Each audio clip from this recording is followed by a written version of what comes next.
Selamat pagi Sobat Milenial, kembali lagi di program Ngobrol Seru by IDN Times bersama saya Trian Pangastuti, jurnalis IDN Times. Untuk awal tahun ini kita dihebohkan dengan berbagai kebijakan pemerintah, khususnya terkait dengan tarif PPN 12% yang memang memicu polemik di masyarakat dan khususnya netizen di kalangan media sosial. Kenapa itu memicu konflik atau tuai protes? Karena memang sebelumnya di tanggal 16 Desember pemerintah memutuskan bahwa barang dengan jenis kategori umum itu terkena PPN 12%. Dengan pengecualian untuk bahan kebutuhan pokok tidak dikenakan tarif PPN 12%. Namun seiring berjalannya waktu dan protes di berbagai kalangan masyarakat, akademisi, bahkan ekonom, akhirnya pemerintah pun memutuskan bahwa tarif PPN 12% hanya dikenakan untuk barang dan jasa mewah. Nah, saat ini saya sudah bersama dengan Bapak Direktur Eksekutif Pratama Kraton Tax Research Institute, Bapak Priyanto Budi Saptono, untuk membahas lebih lanjut terkait dengan tarif PPN 12% ini, Pak. Bapak apa kabar, Pak? Alhamdulillah sehat. Oke, Pak. Kreston. Iya, Kreston. Maaf, ya, Pak. Oke. Ya, silakan. Iya, Pak. Kan ini sejauh ini kan dari bulan Desember dan Januari ini cukup banyak polemik yang memang dihadapi oleh masyarakat ya, Pak. Khususnya terkait dengan kebijakan pemerintah terkait dengan PPN 12% ini, Pak. Nah, sebenarnya kan jeda antara 16 Desember sebelum pemerintah memutuskan, kemudian 31 lagi diputuskan bahwa tarif PPN sendiri itu dikenakan untuk barang-barang mewah itu sendiri cukup mengagetkan. Karena kan harusnya berlakunya 1 Januari ya, Pak, sesuai dengan amanat dari Undang-Undang Harmonisasi Peraturan Perpajakan ya, Pak. Nah, saat ini tuh masih banyak kayak kegaduhan nih, Pak, di masyarakat. Sebenarnya kena nggak sih, Pak, untuk PPN 12% ini untuk kebutuhan pokok? Apalagi kan kalau kita lihat kan mungkin banyak retail-retail yang kaget ya, Pak, dengan keputusan di 31 Desember, kemudian 1 Januarinya berbeda lagi gitu, Pak. Ya, baik. Terima kasih Mbak Trian ya. Memang terus terang kalau bicara PPN ya sekitar berapa 20 hari terakhir. Ya. Saya memantau 15 Desember, Menko Perekonomian ngomong, kemudian dilanjutkan oleh Menteri Keuangan di 16 Desember gitu. Nah, kemudian ternyata malam tahun baru itu berubah drastis, Mbak. Nah, kalau ditanya PPN 12% jadi ya, termasuk bahan kebutuhan pokok. Tapi belum selesai nih. Nah, jadi kalau PPN 12% ya jadi. Termasuk untuk barang kebutuhan pokok, Netflix, semuanya. Cuma cara ngitungnya. Nah, jadi gini Mbak Tian ya, cara ngitungnya yang berbeda. Gini, sekarang kita fokus dulu ke PMK 131. Itu yang betul-betul cepat sekali. Yang baru diterbitkan Mbak, di 1 Januari. Diterbitkan 31 Desember 2024, langsung berlaku besok. Iya, betul. Langsung berlaku besok. Nah, jadi kalau kita melihat, itu sebenarnya pasalnya nggak sampai 10 ya. Ada khususnya di pasal 2, pasal 3. Jadi gini cara membacanya. PPN 12% jadi ya. Itu mengacu pada pasal 7 ayat 1 huruf B Undang-Undang PPN, revisi Undang-Undang HPP. Saya menyebut harus benar ini ya. Soalnya kan itu Undang-Undang PPN. Cuman revisi terakhirnya itu ada di Undang-Undang HPP. Oke lah, kita sebut pasal 7 ayat 1 huruf B Undang-Undang PPN terbaru. Ya, itu ada di Undang-Undang HPP. Nah, cara ngitungnya, nah ini dibagi 2. Ya, cara ngitungnya dibagi 2. Pertama, yang kalau saya ngitung gini, 12% kali DPP, dasar pengenaan pajak atau dasar pengenaan PPN. Itu rumus dasarnya. Nah, DPP-nya itu beragam. Khusus untuk PMK 131, DPP-nya itu ada 2. Ya, yang pertama, saya ambil ilustrasi aja nih Mbak Trian ya. Misalkan nilai transaksi, katakanlah saya biar gampang 100.000. Ya, 100.000. Yang pertama 12% kali DPP. DPP-nya sama dengan 12/12 kali 100.000. Jadi berapa? Tetap 100.000 kan? PPN-nya berapa? 12% kali DPP, DPP-nya 100.000. Jadi PPN-nya 120. Ya kan? 100.000 kali 12%, 12.000. Itu. Berarti 12% ya. Oke. Nah, yang kedua, 12% kali DPP. DPP-nya 11/12 kali nilai transaksi. Nilai transaksinya berapa? 100.000.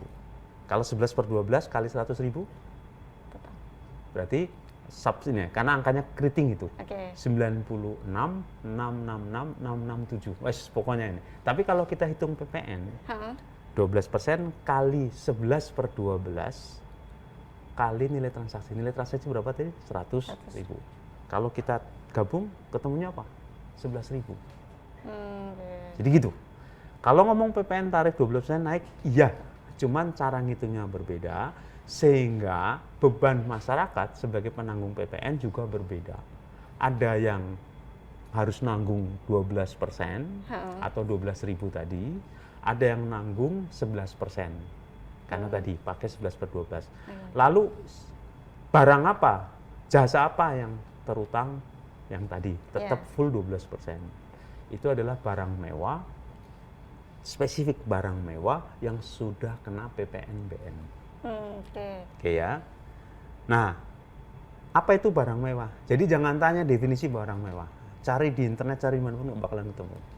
Kenapa? Definisinya silakan cek peraturan Menteri Keuangan. Oke. Jadi misalkan punya barang mewah, tapi kalau nggak masuk ke dalam peraturan Menteri Keuangan khusus PPNBM, itu bukan barang mewah. Oke. Jadi barang mewah menurut peraturan Menteri Keuangan adalah mereka yang terutang PPN. Ada dua kelompok, kendaraan bermotor sama non kendaraan bermotor. Non kendaraan bermotor macam-macam, itu beragam. Kendaraan bermotor tergantung cc-nya. Itu nanti lapisan PPNBM-nya juga berbeda. Tapi intinya dua itu. Jadi harus mengacu ke masing-masing peraturan Menteri Keuangan. Ini beda. Itu aja. Itu yang barang mewah. Nah sekarang, kalau misalkan sobat milenial ya, ini misalkan langganan apapun selain dari yang tadi masuk kategori barang mewah, kendaraan atau kendaraan bermotor atau kendaraan motor, tetap kena 12%. Tapi kali 11/12 kali nilai transaksi. Jadi kalau misalkan yang pakai platform apa yang Netflix, Spotify, apapun namanya, itu tetap kena 12% kali 11/12 kali nilai transaksi. Jadi masyarakat, sobat milenial tetap bayarnya tetap sama. Di angka 11%. Di 11% seperti yang sebelumnya. Cuman kalau ngomong tarifnya 12%. Oke, tapi cara penghitungannya yang berbeda. Beban masyarakatnya berbeda. Mereka yang mengonsumsi barang mewah karena sudah terutang PPNBM, dia harus nanggung 12%. Mereka yang mengonsumsi selain barang mewah yang terutang PPNBM, nanggungnya 11%. Itu cara pandangnya. Tapi tadi Mbak Tian misalkan menyebut ya barang kebutuhan pokok, itu beda lagi Mbak. Itu pakai yang kedua. Pakai yang kedua. 12 kali 11/12 kali harga barang kebutuhan pokok. Tetap terutang Mbak, tapi dibebaskan. Cuman memang gini, ya Menteri Keuangan menjelaskannya PPN 0%. Kalau kami akademisi salah. Tapi kalau masyarakat oke lah, nggak apa-apa. Tapi salah. Karena apa? Yang betul adalah terutang 12% kali 11/12 kali nilai transaksi. Total kan 11 ya. Nah, tapi dibebaskan. Dibebaskan karena ada kebijakan ada fasilitas kebijakan, sebelumnya. Itu nggak terpengaruh oleh PMK 131 2024. Nah itu yang jadi polemik nih Pak. Karena pada ketakutannya itu di barang kebutuhan sembako seperti beras dan lain-lain itu kena Pak. Jadi kemarin tuh banyak yang bilang, wah kalau kena berarti daya beli saya turun kayak gitu Pak. Jadi ketakutannya di situ. Padahal sebenarnya ada skema dan cara perhitungannya yang mungkin berbeda ya Pak ya. Kalaupun dari sisi kemarin itu DJP, Direktorat Jenderal Pajak sendiri sudah mengklasifikasikan barang-barang yang termasuk dalam kategori mewah Pak. Nih seperti bisa saya sebutkan ya, kendaraan bermotor angkutan orang sampai dengan 15 orang, kemudian mobil golf, kemudian kendaraan bermotor roda 2 dengan kapasitas silinder lebih dari 250 cc, kendaraan bermotor dengan kabin ganda, kemudian trailer, semi trailer dari tipe caravan, dan kendaraan bermotor dengan kapasitas silinder lebih dari 4.000 cc. Kemudian yang non kendaraan itu ada hunian mewah dengan harga jual 30 miliar ya Pak ya. Kemudian ada helikopter pesawat, kemudian ada peluru Pak. Kemudian ada kapal pesiar yang memang Peluru dibilang mewah ya? Kemudian ada balon udara dan senjata artileri. Ya. Jadi itu yang memang di dalam PMK 131 itu yang diatur untuk dikenakan di dalam 2 tarif itu ya Pak? Skema 2 tarif. Jadi gini, nah Ya. ini memang kembali lagi ya. Rincian barang mewah kan tadi ada 2, Ya. kendaraan bermotor, non kendaraan bermotor. Itu tidak diatur di PMK 131. Oke. Jadi harus ngacu ke peraturan PMK yang lain, lain. oke. Itu yang membuat orang bingung. Benar Pak. Iya, betul bingung. Jadi intinya, kalau ngomong barang mewah, peluru barang mewah. Peluru. Jadi kita kan, Kategorinya, ya, iya. Nah, gini ya, saya sudah mencatat ya. Kalau yang kendaraan bermotor, Iya. itu kan disebut oleh Dirjen Pajak Iya, ya, betul. oleh itu sebenarnya bukan Dirjen Pajak yang ngatur, tapi peraturan Menteri Keuangan lagi. Oke. Nah, jadi gini, saya sudah mencatat ini, rincian kendaraan bermotor yang dikategorikan sebagai barang mewah sesuai rincian DJP itu ada di PMK terakhirnya PMK 42 2022. Oke. Itu artinya ada PMK sendiri lah ya. Terus terang kalau nyebut PMK-nya pusing gitu. Iya benar Pak. Nah, rincian non kendaraan bermotor yang dianggap sebagai barang mewah karena terutang PPNBM itu di terakhir di PMK 15 2023. Jadi kalau membaca harus bisa dulu. Pokoknya siapapun sobat milenial ataupun keluarganya, emaknya, babe itu ini kalau belanja, beli impor atau beli lokal masuk kategori barang yang ada di situ di PMK yang terpisah. Nah, dia harus nanggung PPN 12% full. Oke. Nah, selain itu, nanggung 12%. Sekali lagi tarifnya, tapi kali 11/12 kali nilai transaksi. Sehingga akhirnya mereka nanggung 11%. Itu ceritanya. Pak, tapi kalau misalnya kita lihat nih Pak, kalau dari perubahan dari namanya Undang-Undang HPP kemudian dikeluarkan PMK 131 dengan 2 skema tarif ini akan memberatkan sisi pelaku usaha nggak sih Pak? Khususnya kan kayak dia jadi bingung Pak untuk pelaporannya nanti seperti apa dan sistemnya juga akan memberatkan dan membingungkan nggak sih Pak untuk dari sisi administrasi pemerintah dan pelaku usaha? Ya, gini. Kalau ngomong bingung nggak bingung, tergantung orangnya. Oke. Ya, yang jelas gini, apapun kebijakannya itu memang mengarah ke lebih kompleks. Apalagi waktunya mepet, gitu kan. Jadi berubah drastis dari kebijakan yang sebelumnya ada. Betul, saya ditanya juga oleh konsultan sekalipun loh, gimana nih Pak gitu ya. Ya oke, saya kembali lagi, prinsipnya semua secara umum terutang PPN 12%. Sebenarnya PPN cuma 2 tarif Mbak, 0 dan 12. 0 khusus ekspor. Oke, kita nggak usah bahas. Sisanya selain ekspor 12%. Cuma 12% nanti dipecah.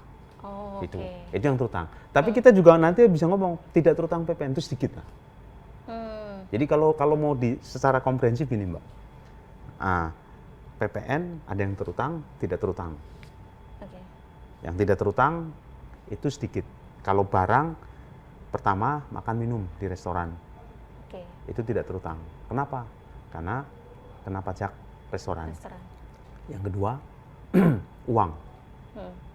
Kita bayar, masuk kena uang. Ini kan penyerahan barang. Iya. Repot, bayar kena, ini kena. Bilang nggak usah. Kemudian mas batangan, surat berharga. Coba surat berharga kalau kena, itu kan barang. Udah lah, itu nggak usah kena lah, ribet. Kemudian jasa. Kalau jasa tidak terutang, itu juga rinciannya sedikit. Kenapa nggak terutang? Karena sudah kena pajak daerah. Contohnya apa? Nginep di hotel. Jasa. Ya, kemudian parkir. Itu udah gitu abaikan itu. Kebanyakan terutangnya 12%. Cuma nanti bagi lagi ya. Nah, sekarang ketika cerita tentang apa tadi? Terkait dengan ini PMK-nya sendiri kan ada 2 tarif. Berarti kan pelaku usahanya sendiri akan kesulitan untuk ini.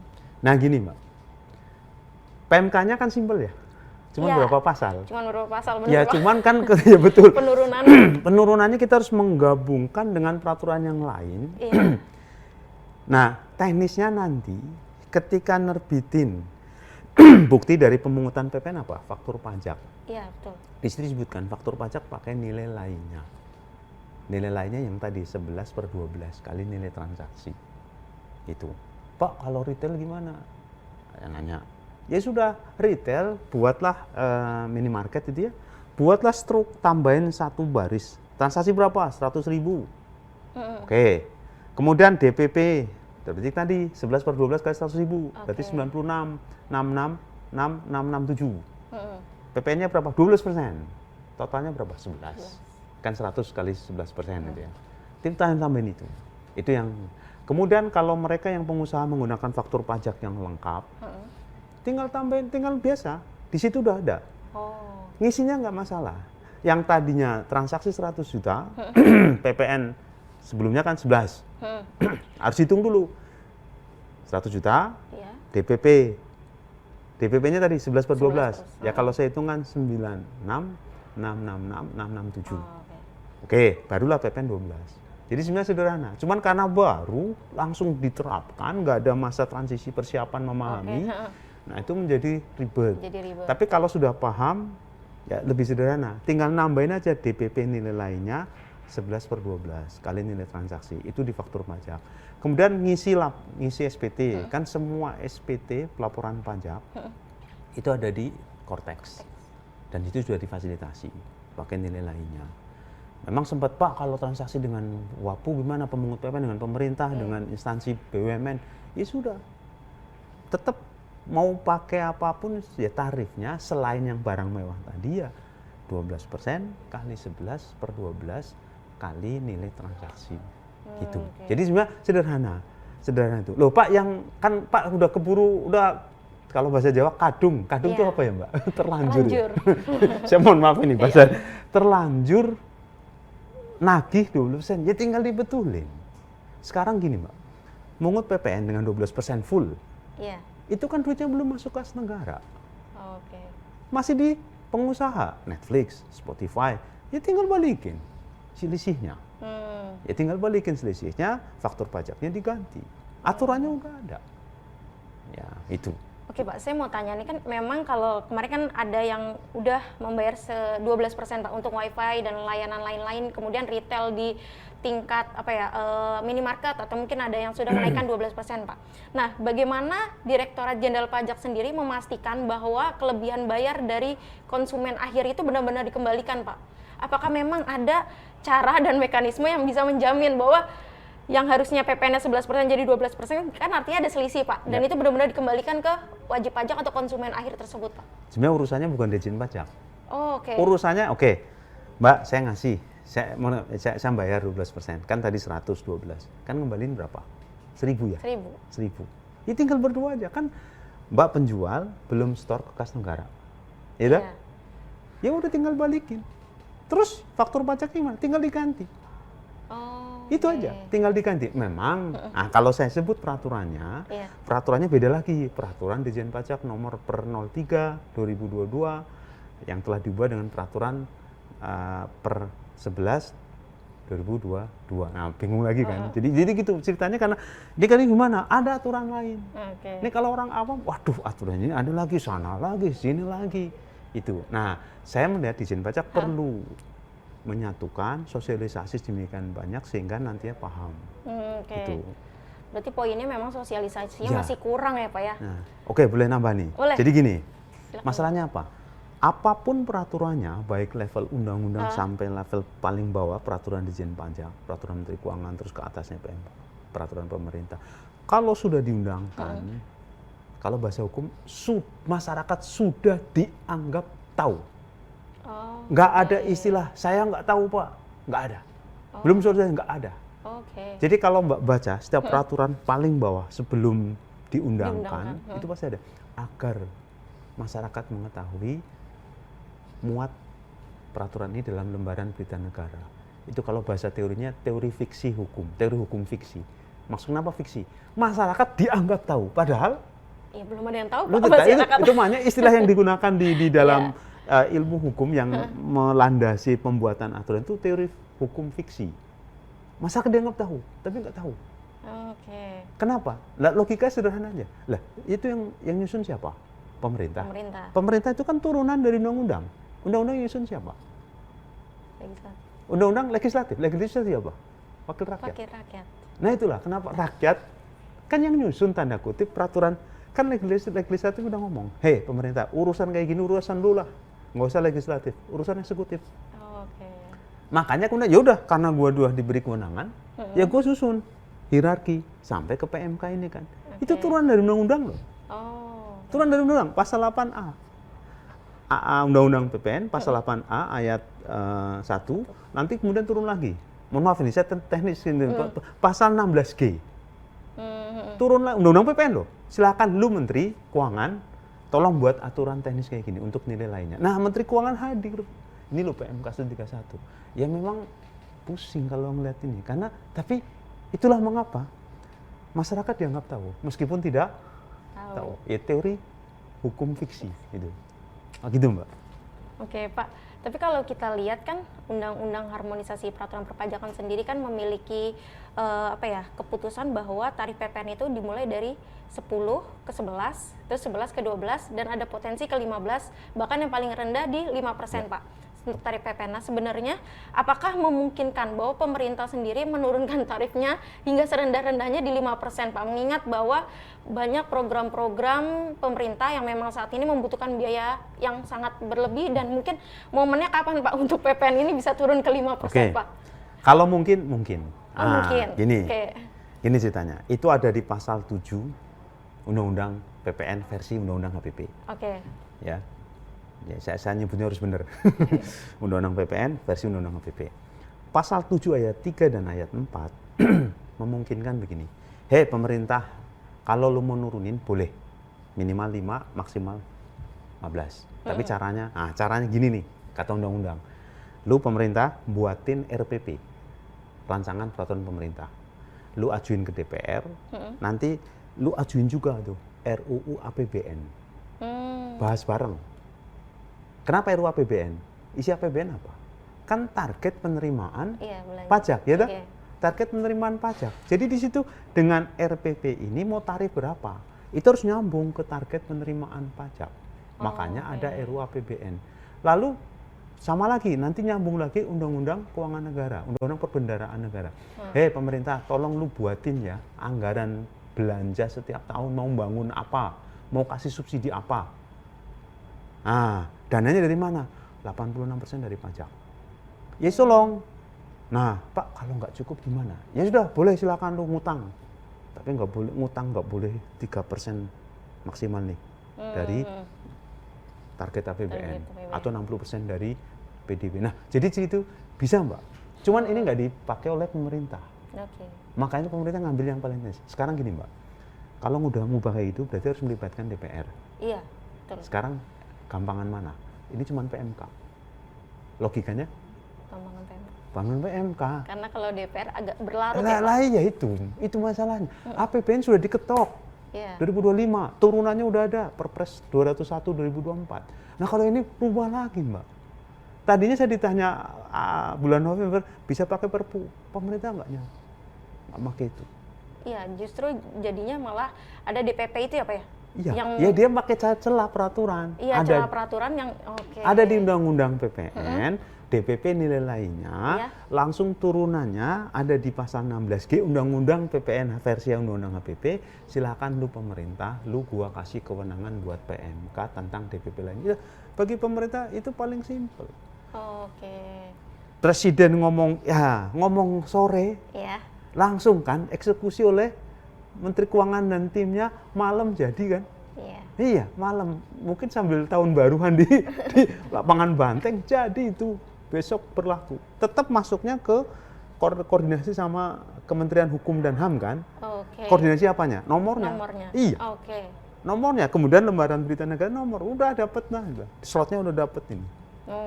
Jadi tidak mustahil itu pun munculnya 1 Januari dini hari loh, tidak mustahil, tapi sudah disepakatin. Intinya ada slot nomor untuk akhir tahun. Jadi sebenarnya itu jadi celah pemerintah ya Pak kemarin sangat cepat membuat aturan itu tanpa persetujuan atau permintaan dari DPR sendiri. Karena DPR udah kasih kewenangan. Karena DPR udah kasih kewenangan lewat undang-undang. Iya. Itu.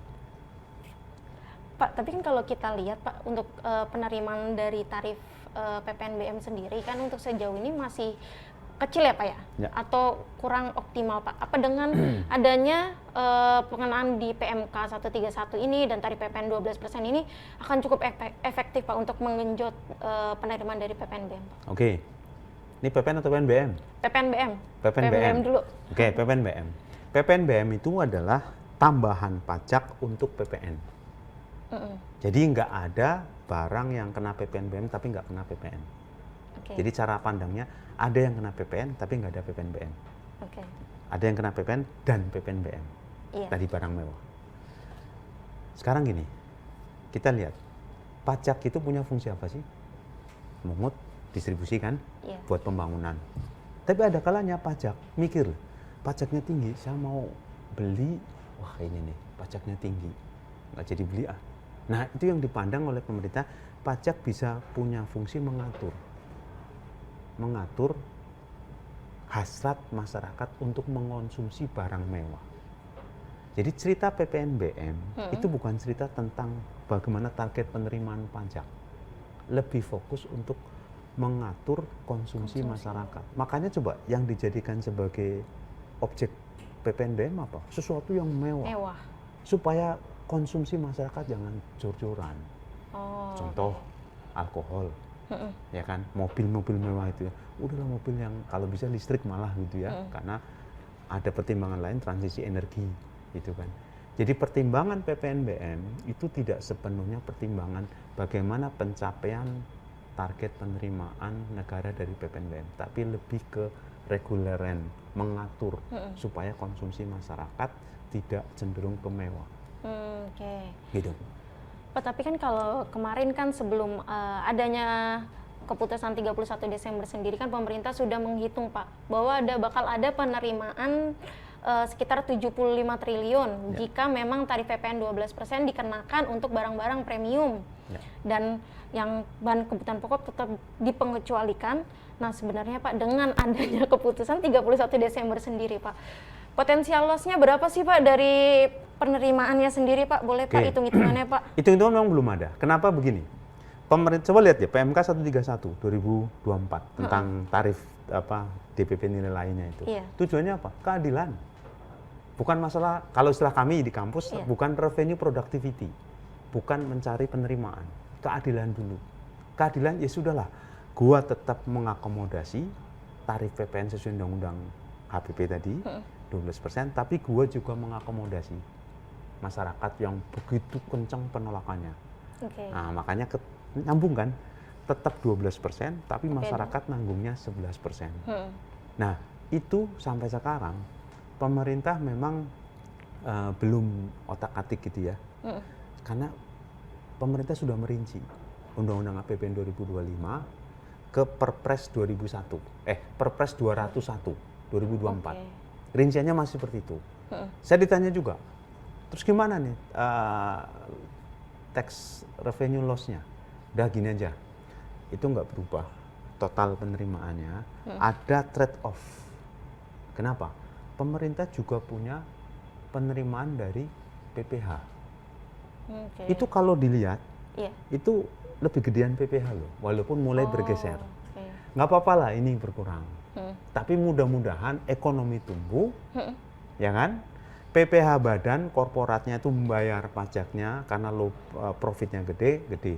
Nah, yang lebih spesifik lagi, pemerintah melalui Undang-Undang HPP, peraturan turunannya sudah memperluas objek PPH pasal 21. Jadi fasilitas Mbak Trian dari kantor itu kena pajak.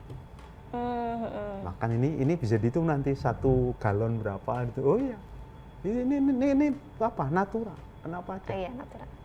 Nah itu yang menjadi apa istilahnya opsi, substitusi bagi pemerintah. Oke, nggak apa-apa lah PPN ini. Toh nanti PPN ini kan bisa gampang diganti loh. Kenapa? PMK. Gampang, kalau mau masyarakat sudah siap, cabut itu PMK. Selesai. Jadi pemerintah, makanya sebagai saya melihat dari sudut analis kebijakan gitu, ya karena saya dapat ininya ilmunya. Gini aja Mbak, udah itu untuk nenangin pemerintah, nenangin masyarakat sampai masanya cukup, kemudian PMK cabut. Perlu pertimbangan DPR? Enggak. Oh itu juga nggak perlu Pak? Lah PMK itu kewenangan siapa? Menteri Keuangan. Menteri DPR melalui undang-undang HPP sudah ngomong, hei lu Menteri Keuangan, silakan lu buat PMK untuk ngatur masalah teknis administratif. Cabut, berarti bisa balik tuh. Tapi sekarang oke lah. Buktinya apa? Sampai tanggal 15-16 Desember kan pemerintah masih bersikukuh. Iya betul. Iya kan? Nggak ada kebijakan yang sekarang, Pak. Iya. Itu nggak ada. Itu kan baru minggu terakhir karena ada Pak Prabowo dengan pimpinan partai, pimpinan DPR ngobrol, tolonglah itu direalisasikan, masyarakat didengar. Ya sudahlah. Akhirnya kan bagi pembuat perumus kebijakan, udahlah gini, nggak pakai apa tadi yang 515, pakai RPP sampai RUU APBNP, nggak usah, Perpu juga nggak usah, udahlah ini ada celah kewenangan pasal 16G, ya Undang-Undang PPN 2 pakai itu aja. Walaupun itu juga agak masalah loh dari sisi, itu sebenarnya PPN lainnya itu apa? Kalau memang nggak bisa ditentukan secara normal. Itu kalau nggak bisa ditentukan secara normal jadi agak sulit. Ini kan nggak sulit, cuman karena asasnya keadilan Mbak, bukan asasnya kalau bahasa kami revenue productivity, bukan kepenerimaan negara. Jadi keadilan dulu yang ini oke. Nah kalau sudah mulai membaik, ekonomi sudah siap, tidak mustahil tuh PMK cabut. Pak, tapi kalau bisa dibilang kan ini ujuk-ujuk ada tiba-tiba ada PMK baru, kemudian diarahkan langsung sama Pak Prabowo, Pak. Sebenarnya berarti ini bisa dibilang bahwa sense of krisisnya pemerintah sendiri nggak jadi hilang, Pak. Ya, jadi gini, saya memahami dari dua sisi ya. Masyarakat karena beban, PPN sekali lagi ditanggung oleh masyarakat. Tapi saya orang yang belajar ini jadi memahami juga pemerintah. Memang profesor-profesor turun gunung tuh ngomong gitu, analisisnya dari berbagai, dari PB, rektornya, kemudian dari Fakultas Ilmu Administrasi UI, Ekonomi UI, ada Prof. Renat Kasali, Prof. Telisa, Ekonomi Moneter melakukan analisis gitu ya. Pemerintah sederhana. Sekarang gini Mbak, ini air, misalkan separuh. Cara mandangnya gimana? Upside kosong separuh. Downside isi separuh. Salah? Tidak. Cara pandang beda. Jadi kalau kita melihat dari dua sisi, kenapa pemerintah bersikukuh? Waktu 10 ke 11 naik, itu naiknya berapa? 1% per 10, 10%. 2022. Apa ribut? Ribut enggak? Media enggak. Tahun 2022. Ya kan? Dari 10 ke 11. Enggak ribut. Oke, yang kedua. Selama ini ya indeks yang PMI itu kan nggak ada mulai ini kan. Bagus kok. Itu yang dilihat. Jadi sebetulnya pemerintah berkaca dari indikator lainnya yang berbeda sudut pandang dengan masyarakat. Jadi sebenarnya ke depan, ini kan mau memprediksi sesuatu yang ke depan itu besok jadi apa, belum tentu tahu Mbak. Jadi akhirnya menggunakan asumsi yang sudah ada. Nah masyarakat pengusaha ini sedang tidak baik-baik saja, sudut pandangnya kan beda. Pemerintah, betul sedang tidak baik saja, tapi indikatornya dari 10 ke 11 nggak ada masalah, nggak gejolak. Itu lebih tinggi loh, sama-sama 1% dari 10%. Sekarang 1% dari 11, lebih tinggi dulu, nggak ada masalah. Nah, kembali lagi ketika saya melihat kayak gini harus lihat dari dua sisi. Akhirnya pemerintah kan bersikukuh kan, tapi ternyata pertentangan masyarakat semakin kuat sampai demo mahasiswa. Kalau udah mahasiswa demo itu memang bisa menggerakkan pemerintah langsung. Buktinya kayak waktu itu kan, putusan MK, kemudian mahasiswa diubah yang Undang-Undang Cipta Kerja. Undang-Undang Cipta Kerja, atau yang terakhir itu yang masalah batas usia maksimum pilkada itu kan. Kan langsung yang Garuda Biru. Iya betul. Itu kan nggak ya sudahlah. Mending stabilitas politik. Akhirnya pilihan paling rasional pemerintah ya sudah tetap melaksanakan tarif 12%, tapi masyarakat tetap menanggung 11%. Itu pilihan rasional. Nggak ada yang ideal, nggak ada. Kalau kami menyebutkan nggak ada the best policy nggak ada. Yang ada adalah the second best policy, karena hasil kompromi. Semuanya oke. Undang-undang nggak dilanggar, semua terpenuhi, urusan masalah tarif DPP lainnya itu PMK, gua melaksanakan undang-undang, sementara masyarakat tidak terbebani dengan kenaikan PPN. Naik loh PPN kan, 12%, tapi tetap dia nanggungnya 11. Itu pilihan itu rasional. masyarakat. Iya. Gitu Mbak. Jadi saya melihat pilihan rasional bagi pemerintah kayak gitu, ya tinggal nanti ke depannya. Oke. Demikian. Pak, kalau dilihat tahun ini sendiri kan target penerimaan pajak itu 2.189 triliun ya Pak. Ya. Kemudian untuk PPN pajak pertambahan nilai sendiri 917,78 triliun, itu meningkat sekitar 18,23% dibandingkan 2024. Nah sebenarnya masih realistis nggak sih Pak target penerimaan pajak di tahun ini Pak? Ya, saya melihat masih realistis. Masih realistis. Kenapa? Kenapa, Begini, Pak? sesuatu yang belum terjadi di depan, Iya. kan cara pandang bisa berbeda. Oke. Ini baru bulan Januari, tanggal berapa Mbak? Apa mau revisi lagi? Proyeksi yang siapapun yang melakukan proyeksi, nggak ada yang bisa memastikan itu benar. Karena sesuatu belum terjadi. Oke. Ya sudah, saya melihat realistis atau tidak. Jadi saya sering ditanya tuh, realistis atau tidak? Saya mengatakan realistis. Kenapa? Karena belum terjadi. Ya, apalagi ini masih jauh. Jadi caranya gini. Basis PPN apa? Dua. Konsumsi dalam negeri sama impor. Itu di undang-undang PPN loh. Nah, sekarang jadi pemerintah ya sudah tetap mengeluarkan kebijakan insentif ke masyarakat supaya masyarakat bisa terus pulih. Dengan demikian, ketika masyarakat pulih, konsumsi meningkat, PPN-nya meningkat. Naik. Oke. Bukti konkret apa? Harga pesawat turun. Iya. Ya kan? 10%. 10%. Ternyata impas itu karena kenaikan penumpang juga 10%. Enggak, itu logika sebenarnya. Logika sederhana cara memandang proyeksi ke depannya. Gitu Mbak. Jadi saya melihat masih Perpres 201 2024 yang merinci APBN 2025 itu masih realistis. Nah, saya melihat gitu. Kalau mau ubah asumsinya apa? Orang baru Januari, terus sekarang tanggal berapa? Oke. Ya ngapain ya nantilah nunggu setelah satu semester atau mungkin triwulan ketiga. Nah, biasanya pemerintah gitu. Triwulan ketiga. Lah buktinya tahun 2024 tercapai enggak? Enggak. Pemerintah merevisi? Tidak. Oke. Ya karena emang merevisi, ya udah mendekati kan. Oke. Nah gitu, jadi saya melihat kalau udah ngomong target, ya sudah itu dulu. Kan masih punya waktu 360 hari, ya kan? Sekarang tanggal berapa? Sekarang tanggal 3. 3, berarti 362 hari untuk mencapai target sesuai APBN. Oke. Gitu Mbak.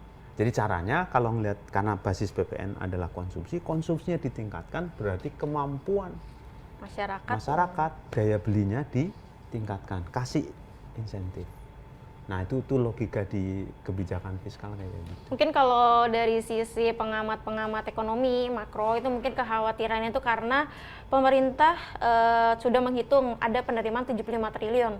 Tapi di sisi lain pemerintah juga menggelontorkan insentif Pak, yang 2 bulan itu Pak, sebesar 33,8 triliun. Artinya kan PPN-nya 12% nggak jadi dikenakan ke barang premium dan stimulusnya tetap berjalan. Berarti kan itu kayak ada ini nggak sih Pak, gap Pak? Nah, itu ilmu pengamat ekonomi. Nah, dari pengamat kebijakan, bidang studinya beda Mbak. Gitu. Jadi gini, nggak masalah, ini gelas, isi air setengahnya. Barangnya sama, cara pandang beda. Begini, insentif dari pemerintah itu apa? Misal, itu posisinya, kalau pos APBN ada dari sisi pengeluaran, bukan di penerimaan. Contoh, misalkan insentif, kan pilihannya adalah kalau dalam bahasa di kebijakan fiskal, insentif itu direct spending policy, langsung ngasih BLT sejenisnya, pokoknya ngasih uang langsung. Atau yang kedua, udahlah, indirect spending, udah, lu nggak usah bayar pajak, kata pemerintah, gua yang nanggung. Oke, ditanggung pemerintah. Iya, jadi dananya dari mana? Dari anggaran pengeluaran pemerintah. Kita mengenal belanja pajak. Itu refiskal nih. kebijakan fiskal. Tetap duitnya masuk, tanda kutip angkanya, tapi dananya bukan dari masyarakat, dari pos belanja pajak masuk di situ. Jadi tetap. Nah, insentif yang ada di insentif kebijakan fiskal diantaranya itu. Yang dilihat bukan menghambat penerimaan. Kalau ini yang sekarang ini memang menghambat penerimaan, karena langsung kan tarifnya diturunin. Yang sekarang ini? Yang PMK 131. Yang PMK 131. Kan 12 menjadi 11. Itu tetap memang dari penerimaan turun. Penerimaannya turun, Pak? Ya, penerimaan turun. Kalau ngitung 12 menjadi 11. Tapi kalau basisnya naik, konsumsi dalam negeri naik, dia ikut terungkit. Ikut terus, iya. Leverage-nya naik kan? Nah, gitu. Itu di kebijakan fiskal kayak gitu. Nah, jadi sekarang gimana? Fokusnya ya bagaimana ekonomi masyarakat, konsumsi dalam negeri naik terus. Kalau udah naik, logikanya semuanya terungkit. PPN akan naik kan, meskipun PP-nya dari PP-nya 11, tapi kalau sekarang gini, konsumsinya 1.000, PPN 11, tapi konsumsinya bisa naik menjadi 2.000, lebih gede kan? Lebih untung. Iya. Nah itu tuh logikanya. Jadi konsumsinya dinaikin, berarti daya beli dipertahankan kalau perlu ini. Nah caranya apa? Biasa, pemerintah kalau memang ada daya beli tertentu ini, ya sudahlah, kasih insentif. Insentifnya ada dua tadi, direct spending policy sama indirect spending policy. Langsung ngasih duit, atau ya udah. Bansos gitu ya Pak ya? Bansos tuh ngasih duit, atau pajak ditanggung pemerintah. Jadi mereka tetap bayar pajak, tanda kutip. Uangnya bukan dari mereka. Tapi uangnya dari kas negara melalui sisi belanja pajak, pos pengeluaran. Sekarang masyarakat yang nggak nanggung pajak, dia punya duit kan? Iya. Nggak jadi bayar pajak kan? Betul. Terus ngapain? Buat konsumsi lagi. Nah, itu ceritanya. Itu logika sederhana. Mudah-mudahan nih sobat milenial bisa memahami itu ya. Bahasa yang riwah itu ya, yang kompleks secara logika sederhana. Saya punya pandangan begini. Manusia itu makhluk rasional. Homo economicus. Sekompleks apapun peraturan itu bisa dirasionalisasikan, dirasionalkan, disederhanakan. Apa yang ada di peraturan-peraturan itu sebenarnya ada. Ya tadi kan, kebijakan-kebijakan itu logis kan. Demikian, Pak. Pak, berarti kalau kita lihat dari sisi, kan kalau misalnya tarifnya tetap 11% untuk yang konsumsi-konsumsi lain, itu berarti memang daya beli tidak akan terganggu ya Pak ya? Kalau yang tarif? Kalau yang tarif 11% untuk kebutuhan pokok dan yang memang dibutuhkan masyarakat umum? Ya memang daya beli nggak terganggu. Kenapa? Tarifnya naik, tetapi dibebaskan. Benar, ditanggung pemerintah. Ada lagi yang ditanggung pemerintah. Yang ini kan yang bahan kebutuhan pokok bukan ditanggung, dibebaskan. Nggak berubah. Pak, tapi satu lagi Pak, untuk gimana sih Pak cara Dirjen Pajak atau Kementerian Keuangan sendiri untuk mengoptimalkan penerima pajak di tahun ini? Strateginya apa aja sih Pak? Kan mau mengeluarkan Cortex, kemudian dan strategi ekstensifikasi dan intensifikasi Pak. Sebenarnya yang harus digenjot oleh Dirjen Pajak tuh apa sih Pak? Oke, strateginya pasti ada dua. Tadi, intensifikasi, ekstensifikasi. Yang paling optimal mana? Intensifikasi. Ekstensifikasi itu kecil. Berarti kan mencari wajib pajak, mencari orang-orang perusahaan yang belum masuk dalam sistem.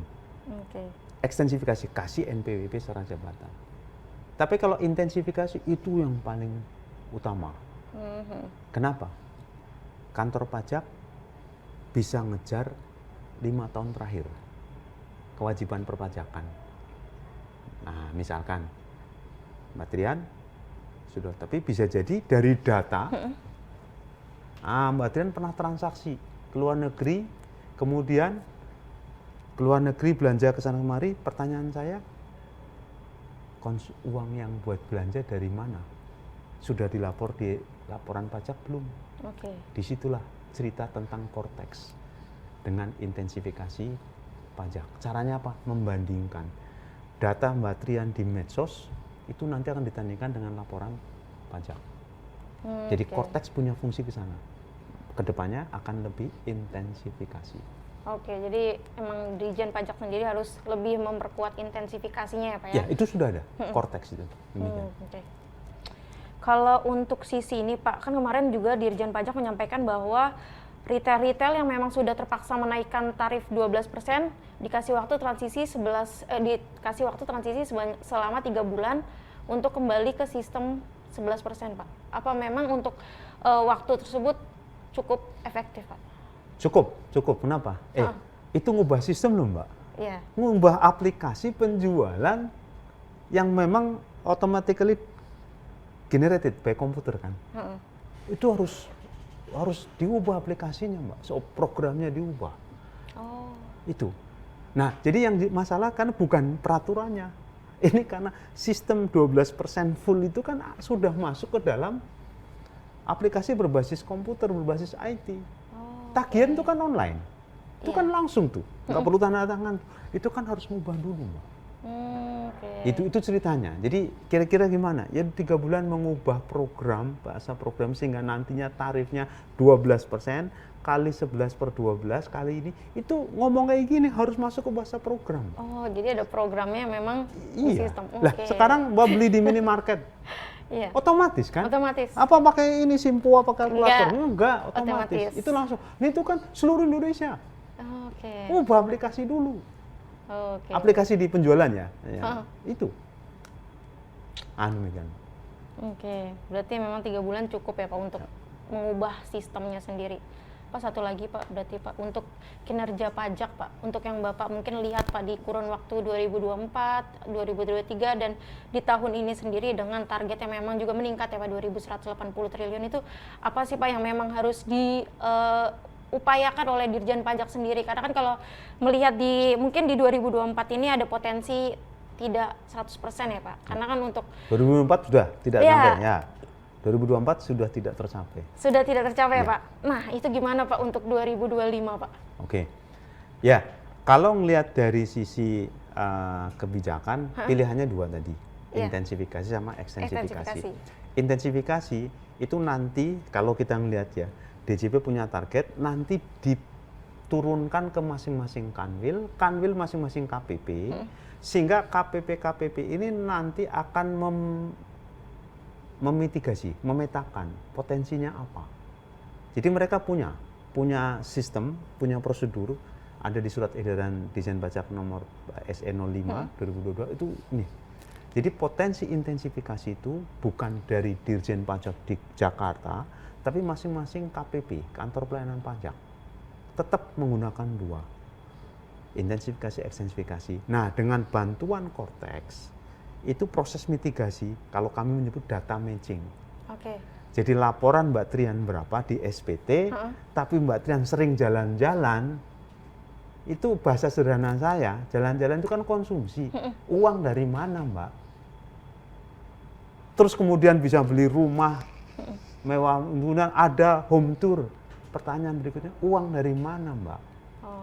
Nah, uang dari mana? Kalau belum lapor di SPT, cross check. Kasih surat cinta. Mbak, ini uang dari mana?